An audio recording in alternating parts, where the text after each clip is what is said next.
Salve amigos do All Carros, tudo bom? Eu sou o José Leme e hoje eu tô aqui, inclusive começando já pela traseira com esse vídeo para mostrar para vocês o novo Eclipse Cross. A principal mudança em termos de visual tá aqui na traseira, mas ele tem mais algumas novidades, eu vou contar tudo para vocês.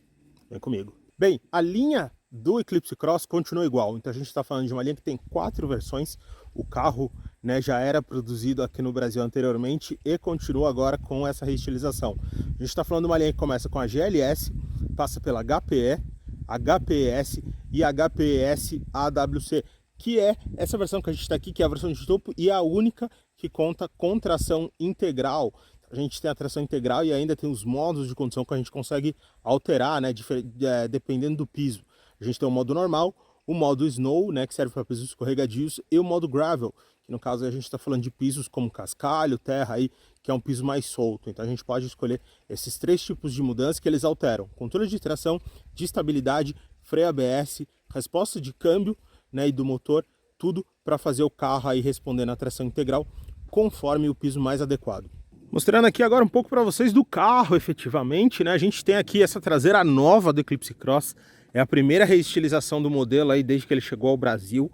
É a reestilização que já tinha chegado há mais ou menos 1 ano na Europa. E a maior parte da novidade está aqui, né? O Eclipse Cross ele tinha um visual aí, digamos, um tanto quanto polêmico aí, né? Ele considerado polêmico aí por muitos aí, né, amantes de carro, pessoas que não curtiam tanto aquele visual.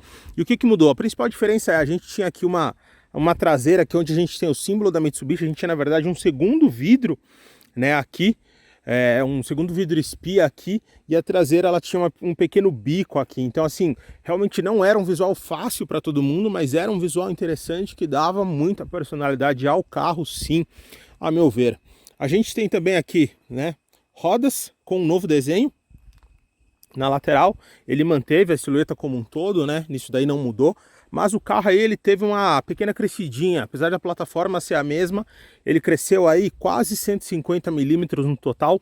Por quê? A Mitsubishi aumentou o balanço dos carros. O balanço é o quê? É a área depois da roda, né? Depois do eixo traseiro ou depois do eixo dianteiro. Então, aqui na parte de trás ela aumentou cerca de 110 milímetros aqui do balanço traseiro e aqui outros 35, se não me engano, ao certo. Então a gente teve um aumento tanto na dianteira quanto na traseira, mudança de para-choque, mudança de peças, né? Aqui a lanterna também mudou junto com esse conjunto, né? Porque a lanterna que ela vinha, ela tinha uma ligação com a outra, agora é uma peça única. Então ela era uma peça menor aqui, ela era uma peça menor, ela aumentou um pouco também de tamanho. Então a gente tem essas pequenas mudanças. Quando a gente vem aqui para a dianteira do carro, né, o design também foi aí atualizado. Ele continua bem mais parecido, né, com o anterior do que ele era, aí, se a gente considerar em relação à traseira. Mas é um design que continua, né, bastante atual, né. Tem essa pegada agressiva aí da Mitsubishi que a gente conhece dos demais modelos deles, né. A gente tem aí o novo formato, aí novo desenho para as luzes aqui embaixo, né, para os faróis efetivamente aqui embaixo. Os LEDs, né, diurno estão em cima aí. A gente tem também toda uma nova grade aqui, vou mostrar no detalhe. A gente tem aqui, ó, os detalhes da grade, né, os 3 diamantes que formam, né, a marca da Mitsubishi. Então aí já dá para ver um pouco das mudanças visuais. Eu gostava bastante da traseira do antigo Eclipse, mas eu preciso assumir que essa traseira aí ela fica, digamos, mais palatável aí para a maior parte dos consumidores de SUVs médios aí, né? Já que aí a faixa de preço dele é uma faixa de preço aí em que ele concorre com o Compass, né, que é o líder do segmento, né, por assim dizer. Então assim, ele ficou com uma traseira, né, mais comedida aí, uma traseira bem mais modesta aí, que combinou bem com o visual dele também, mas aí ela tá menos ousada aí, não tá tão ousada quanto era anteriormente com o restante do carro. Falando um pouco aí, né, do que a gente encontra embaixo do capô.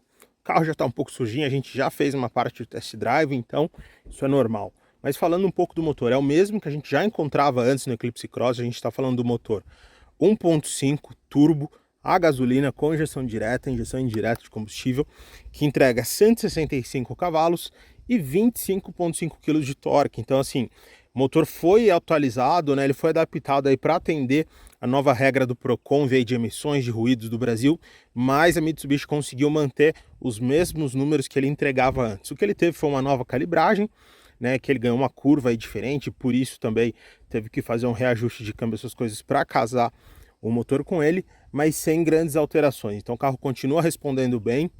Motor turbo, a gente sabe que tem uma boa entrega de torque já em baixas rotações. E uma coisa que eu queria mostrar para vocês aqui no cofre do motor é essa barra que a gente vê aqui, ó, ligando, né, as duas traves aqui de suspensão.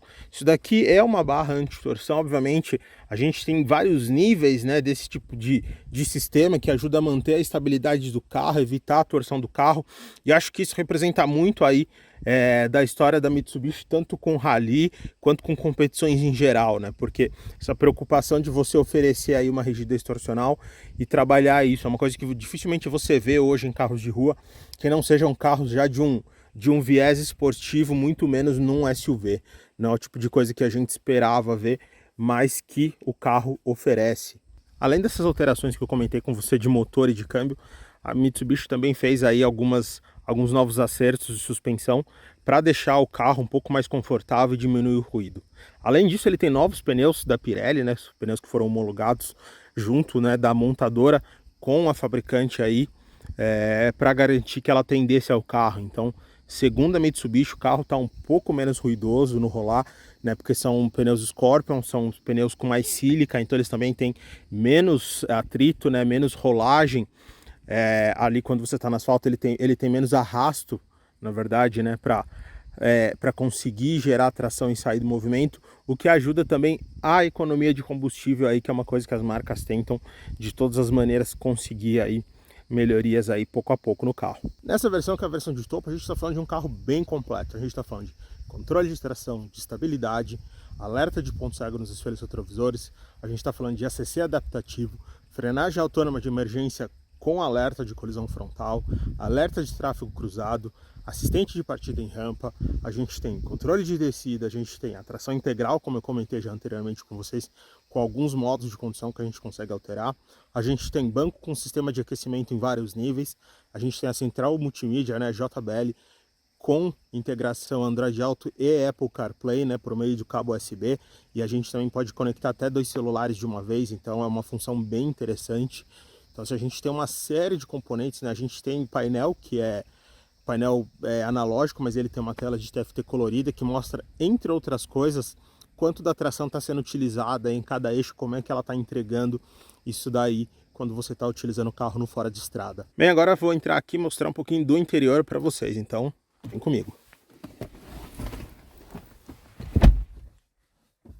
Vou ajustar o banco aqui para poder mostrar um pouco melhor aí com mais distância para vocês.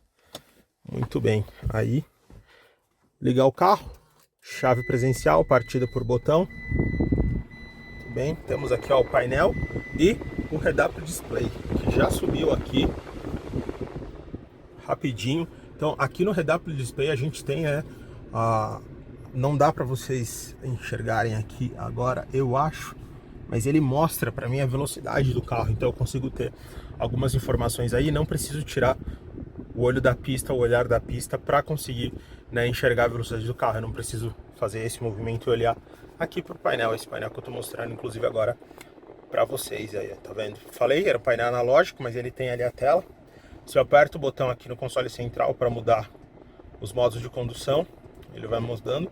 É só eu deixar ali, ele vai sair e selecionar automaticamente o novo modo. Então a gente tem alguns dados que a gente pode colocar aqui na tela e a gente consegue aí ajustar. O carro tá novinho, ó, tá com menos de 500 km, 437 km, que os alertas de saída de faixa, né, com correção no volante, alerta de ponto cego também, e aqui do lado esquerdo a gente consegue desativar aí a maior parte desses comandos, né? Posso desativar a linha, posso mexer no head-up display, então posso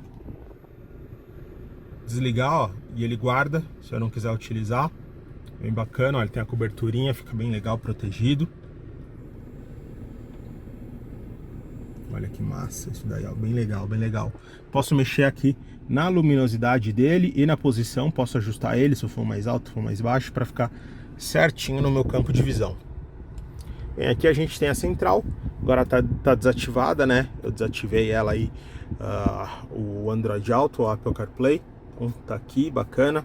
Os comandos, né, de ar-condicionado aqui, que a gente já conhece de outros modelos da marca, as duas entradas USB aqui no canto, e aqui no console central um pouco do que eu comentei com vocês. Aquecedor de banco, né, com duas temperaturas, mais alta ou mais baixa, uma para cada assento dianteiro, e aqui o comando para o sistema de tração integral, né, o Super AWC aqui, que eles chamam. Então por aqui a gente consegue aí controlar e escolher qual dos modos é o modo mais interessante para a gente. Mostrando um pouquinho mais aqui da central, voltando aqui para a tela, né, a gente tem serviços, né, que é oferecido pela própria HPE, que é a empresa que comanda a Mitsubishi aqui no Brasil, e a gente tem também o acesso ao manual do carro pela própria central. Então a gente consegue aqui ter acesso a vários itens e entender melhor o que está acontecendo com o carro, ou descobrir uma função nova aí, no caso, para quem acabou de pegar o carro. Então é bem legal. Vou mostrar um pouquinho lá atrás o espaço e os bancos para vocês. Os bancos dianteiros, eles são bem confortáveis. Como vocês podem ver, ele abraça realmente bem aqui, né? Ele é bem pronunciado aqui nas laterais, então ele dá um abraço bacana aqui nos passageiros do banco dianteiro. Quando a gente está falando do banco traseiro, o banco também é bem confortável. A gente tem, né, aqui também Isofix Top Tether, né, para colocar cadeirinhas, e aqui no centro nós temos também um apoio de braço aqui quando nós estamos levando aí 2 ocupantes. O espaço é bom. Vocês viram, eu joguei o banco lá da frente bastante para trás, e mesmo assim eu tô com conforto aqui para os joelhos. Então eu tenho uma distância. O teto é um pouco baixo aqui atrás por causa do estilo, né, de coupé, mas ainda tem espaço para a cabeça. E aqui a gente tem aí, ó, o teto solar, que ele é dividido em duas partes, né? Então a gente tem a primeira área ali que ilumina os ocupantes na frente, e a segunda área que ilumina os ocupantes de trás. Então você pode fechar também aí separadamente, né? Então, pô, tô aqui atrás, quero um pouco mais de sombra, eu posso fazer isso daí. Bem, amigos, agora estamos aqui, né, fazendo um pouco das impressões com o carro. A gente está aqui numa estradinha de terra, então a gente está podendo ter aqui a oportunidade, a gente está podendo ver como funciona, né, essa nova calibragem de suspensão, os novos pneus que o Eclipse Cross está trazendo aí agora nessa linha com a reestilização. E acho que o principal que a gente vê, ele é um carro obviamente majoritariamente urbano, apesar dessa vocação da Mitsubishi, né? A gente sabe que tem carros maiores, carros com muita capacidade off-road, mas a gente entrega aqui o conforto que ele tem. Então é uma calibragem, como eu comentei antes com vocês, né? Suspensão independente na frente e atrás, na traseira a gente tem multilink. Então a gente tem um carro aqui que a gente está numa estrada de terra, tudo bem que não é uma estrada tão acidentada, mas a gente vê como a suspensão trabalha bem, como ela está copiando aí com muito conforto, né? Ela vai filtrando o que a gente tem aí de imperfeição, para que isso não seja transferido aos ocupantes do carro, né? No caso nós dois aqui, que ela não venha todo para dentro essa imperfeição do piso. É óbvio que nenhum carro a gente consegue encontrar, né, uma 100% de filtragem nesse sentido, mas a gente tem aqui muito conforto para guiar. Aqui estou usando o modo gravel porque a gente está com algumas pedras soltas no caminho, apesar de ser um caminho bastante tranquilo. E na hora que eu subi esse morro também no modo gravel, em alguns momentos em que tinha mais cascalho solto, você sentia como ele modulava ali a aceleração que eu estava dando no acelerador ali, para lidar melhor e não deixar que eu perdesse tração. Então são algumas coisas que você percebe aí no uso, e não precisava estar nem numa velocidade alta, pelo contrário, estava ali a cerca de 40, 50 km por hora, e já deu para perceber isso daí no uso. A gente tem, né, uma direção aí que tem uma calibragem legal, tem uma calibragem aí que ela trabalha aí entre velocidade baixa e uma velocidade mais alta, né? Como ele vai alterando, se a gente está numa velocidade mais alta, ela é elétrica, ela é bem leve, é bem tranquilo. A gente tem aqui atrás do volante, né, as borboletas. Então quando a gente está, por exemplo, no asfalto e a gente quer pegar aí um pouco mais de esportividade, a gente pode usar as borboletas para as trocas de marcha. O motor não teve uma grande alteração, como eu comentei com vocês antes lá no vídeo. O que o motor tem de novo é o fato de que ele teve uma calibração para atender a questão de emissões. Mas isso não modificou, não gerou problemas aí, né, na resposta do motor. Ele continua respondendo muito bem, o motor turbo, então ele tem uma entrega muito linear desde o começo, baixas rotações, você dá uma pisadinha e você já sente aí o torque, né, os quase 25 kg de torque sendo entregues ali a menos de 2.000 RPM. Então é bem interessante ver essa resposta. O câmbio automático casou bem com o motor, continua um casamento bom essas duas peças. A gente vê aí que existe uma sinergia bem feita aí na calibragem, e principalmente com o motor turbo a gente não sente aquela morosidade que normalmente a gente percebe aí quando a gente tem um câmbio automático que não é, né, o convencional, que é um câmbio CVT.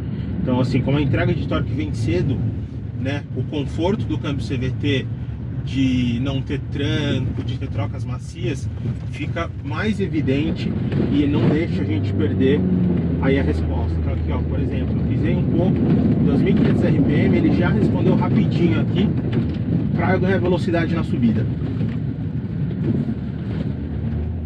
Bem, amigos, é isso. Espero que vocês tenham gostado do nosso vídeo. Continuem acompanhando a gente aqui no UOL Carros e conta pra gente aí nos comentários o que você achou do novo visual do Eclipse Cross.